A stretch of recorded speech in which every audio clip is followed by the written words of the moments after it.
Hello সোনামণিরা, তোমরা সবাই কেমন আছো? আশা করি তোমরা সকলে ভালো আছো।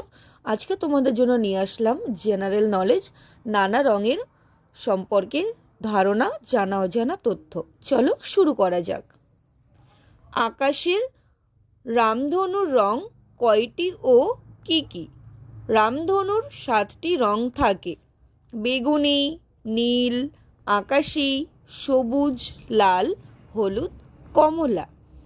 পাতার রং সবুজ কিন্তু জবা ফুল লাল। কাক কালো কিন্তু বকের রং সাদা।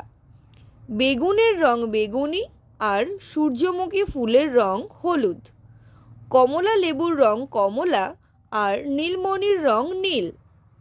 মনে রাখার কথা, কালো রঙের ফুল খুব কম দেখা যায়। আকাশের রং আকাশী, জলের কোনো রং নেই। প্রধানত 7টি রং মিশিয়ে দিলে সাদা রং হয়। আজকে তোমাদের প্রশ্ন, একটি গোলাপি রঙের ফুলের নাম করো। কমেন্টে জানিও এবং আমার চ্যানেলটি ভালো লাগলে সাবস্ক্রাইব করে পাশে থেকো।